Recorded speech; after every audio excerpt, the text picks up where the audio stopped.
mga kalingap. At yun, hiningan lang natin ng konting opinion kung ano ang naging saloobin ni Kuya Red Nobino sa mga nangyayari ngayon. At yun, shoutout po sa lahat, no, kay Kuya Balated and Kalingap Rap at sa mga Kalingap partners na nandito. Ayan, nandiyan po sila. One Kalingap, one family. Ang dami po namin dito, guys. At shout out po sa ating lahat. Ayan, at yan, palike and share po ng vlog na ito. At maraming salamat po sa inyong panonood. God bless everyone. Good morning kay Kuya Red Nobino. Ayan, Kuya Red, kunting katanungan lang, no. At ano yung masasabi mo? Tayo ay ayan, nagkaroon tayo ng gantong biglaang parang meet and greet.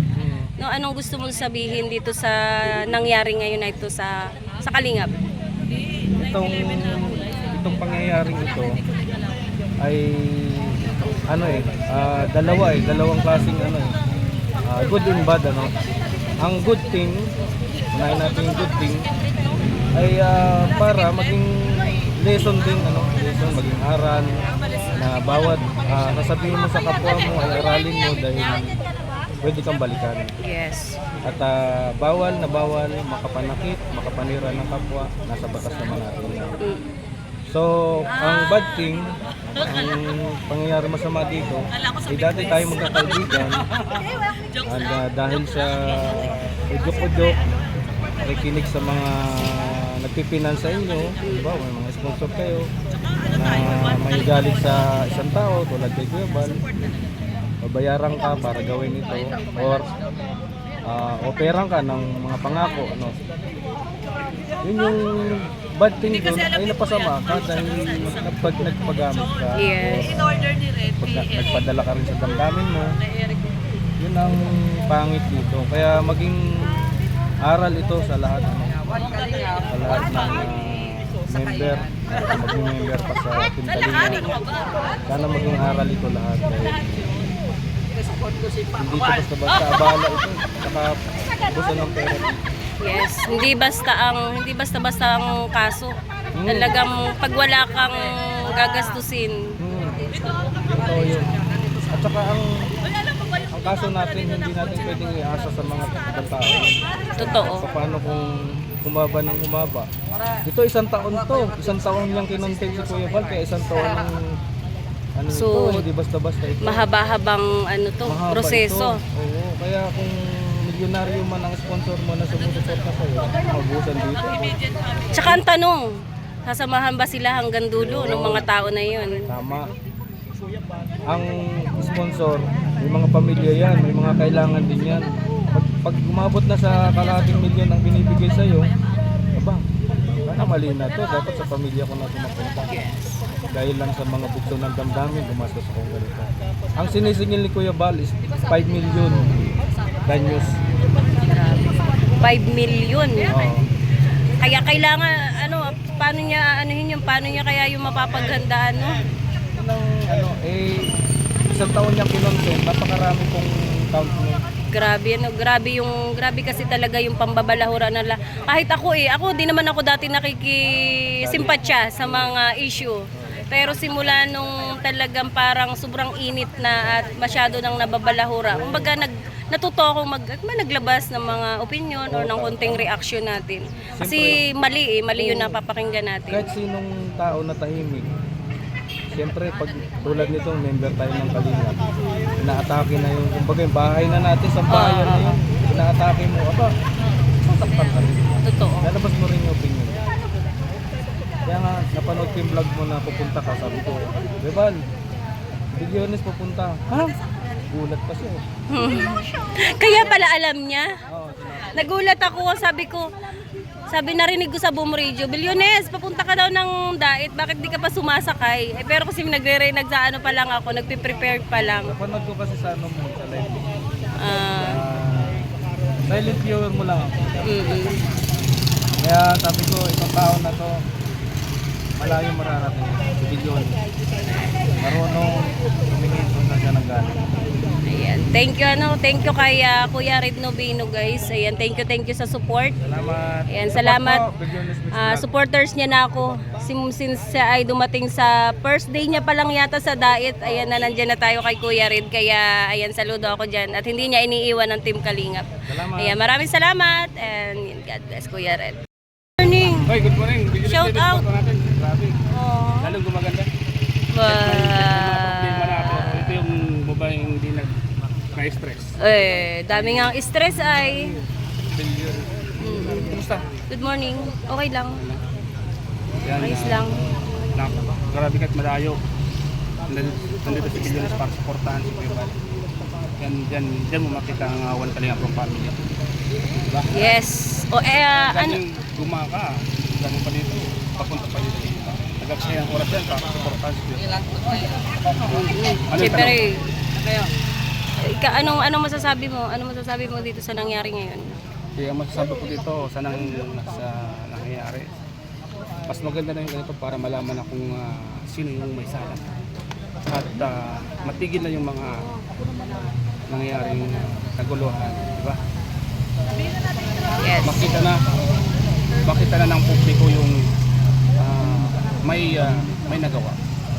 At walang nagawa. Yes. May nagawa at may nagawa. Walang nagawa. Yun, para makita na nila. Talaga yung kwan dito. Kasi hindi ko alam, minsan nakatatanong ko sa sarili ko, ano ba yung pinaglalaban? Ano ba yung pinaglalaban ng mga anti-Kalingap, di ba? Dahil kung sumumangin, magandang ginagawa ng Kalingap. Ano yung nakikita nilang mali, di ba? Ano yung nakikita nilang mali, di ba? Tapos na? Ayan. Ano natin kung saan natin kakainin yung lechon? Paano to? 3 lechon pa naman. Dami. Wala daw pala dyan. Nako. Wala ka naman palang pag-asa. Tara. Tara na doon. din eh. Iwan tayo. Doon ako sasakay. Tara mga yan. Tara. Hoy, tara na!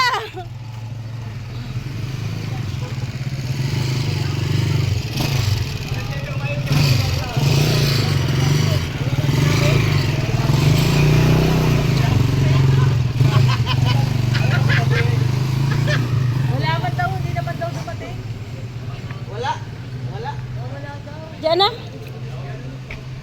Hindi dumating? Ay gusto niyang ano? Hindi dumating. Mr. J. Ito yung pambiling ulam mo. Oy, yung nakasupredo pula, sir. Oh, saan ako?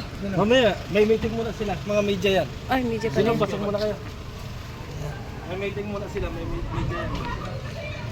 Diyan kami sasakay. Ayan tayo. Sige, dito lang kami. Ayan po mga kalingap. Si Mr. J. Tara. Ay, sabay na kayo, yung mga walang sakyan. Kila Mr. J.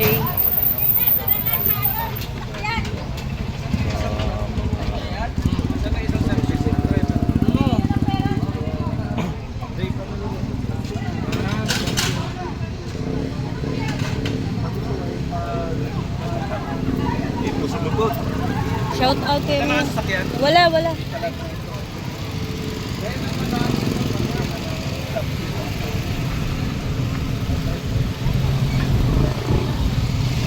Yan po mga kalingap, no? Wala po si Kapisot, di po siya dumating. Anong kaguluhan? Anong kaganapan? Wala, hindi dumating. Bakit? Ano yung tapang ng tao? Atapa nga tao, orong o bitlog. May tatlo pa naman yan eh.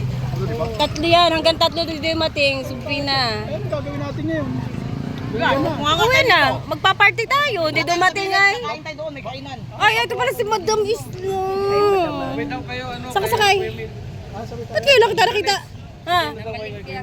Muling ka? Ito guys, anong meron dito? Parang ginapika. So, kumbaga ano yun? Advantage na ni Kuya yun. Advantage na. Kasi nga, Hindi siya pumunta. Eh, si Sir, oh. Sir. Uy, artista ka na ngayon. Oh, daming photograph nga po. Taga-antay. Oh, taga ano yan. Sir. Kaya walang pumunta. Naniwala ako nung sinabi ni sir na hindi pumunta talaga. Hindi talaga. Kasi kanina nung Pero ikaw yung- lang yung nagsasabi, hindi ako naniwala. Kawawa ka Pero yun, naman. sa totoo lang talaga, Oh. hindi advisable sa kanya. Hindi talaga tama Points na- yun, Kuya Bal. Kung sino man nagpayo sa kanya no, na hindi siya pumunta, kasalanan nun, no? Mali-mali. Oh, mali. Tama man, sabi ba niya, no? Abogado! Attorney baga ito. Oo. Attorney Javier. Tingin mo, ano kayang dahilan? Bakit siya hindi pumunta? Siguro na-advisean siya or Advisean niya daw. may nagbulong sa kanya na huwag siyang umatid pero hindi ka gaganda ng kaso niya. Yung... Ano daw? Hindi dumating. Okay. Sikat na sikat ka, dapat. Okay, okay, tama na. Bakit? Ah. Mirador, ano masasabi mo? Ang daming network. Sabi ko sa inyo eh. Ano? Nag-ano ako, ABS-CBN. Baho naman dito. Yun talaga nga yung ano. Naman dito ko pumwesto, ang baho pa rin.